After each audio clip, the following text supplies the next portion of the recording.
Hello mga kakikoy ko, samahan nyo ako. Meron tayong chicken dito. Yan si Rusty. Hindi umistart kanina dahil sa sobrang lamig. So plinag-in ko siya. Kita niyo yung green na wire. Yan. Green na wire yan. Plinag-in ko yan. Ilagyan ko siya ng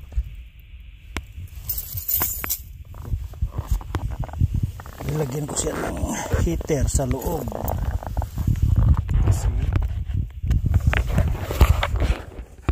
kasi yung ano niya, key ignition hindi gumana. So ngayon after 20 minutes kung winarm up, ito heater yan, heater. So yan natin i-start. Okay, keep on watching lang mga kakikoy. Plug in pala yan yung truck. Plug in yan, naka-plug in yan.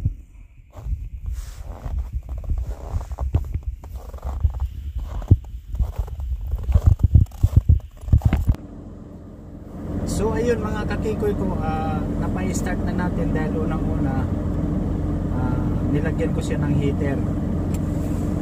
Ito yung heater niya, yan. Heater to. Hindi ano to, dual to. Electric fan na maliit at saka heater. Kasi ngayon dito currently super lamig. Nag-start na siya yan. Nilagyan natin ng heater mga 20 minutes, around 20 minutes. Ayun yung ako ko sa loob. Ayan.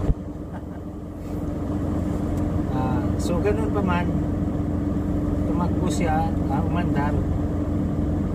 Kasi ano siya yung itong dalian, papakita ko sa inyo. So itong susian niya, ano yan, old school, ika nga. So kagabi ginamit ko, nagkaroon ng moisture, tapos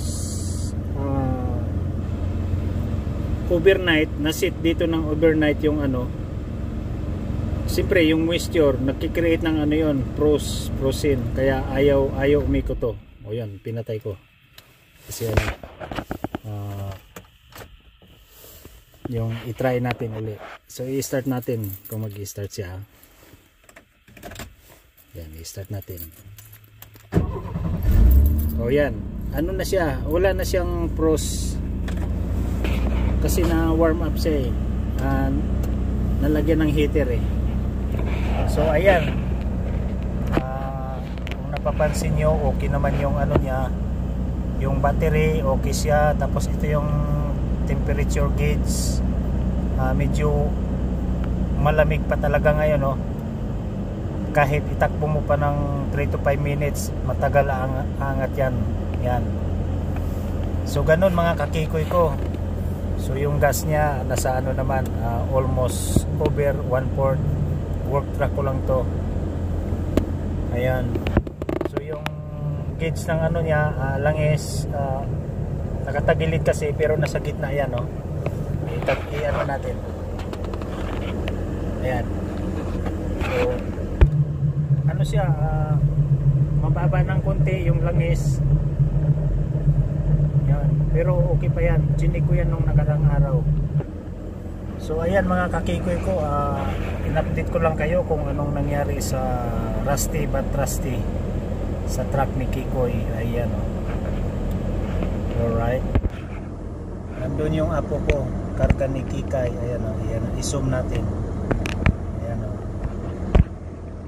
Ayan. Oh, yan. Alright. Medyo malabo. Malayo-layo tayo. Ayan. Oh, wala sila. Nawala. So, ayan mga kakikoy ko. Kung makikita nyo, andyan yung garden ni Kikoy. Yan. namin wala ng garden, natabunan. Ayun yung ano, garden shed. Alright. So yan, update ko lang kayo what happening. So ayan mga kakikoy ko, maraming salamat. If you are new to my channel, please don't forget to subscribe Kiko YouTube TV at sa aking second channel, Buhulanong Canadian Vlog. Don't forget to subscribe to my members sa Kiko YouTube TV. Ang members ko ay dumadami, ayan o. Kaya itutulong din natin yan sa mga nangangailangan. Ayan. Alright. Keep on watching. Bye bye. Have a nice everyone.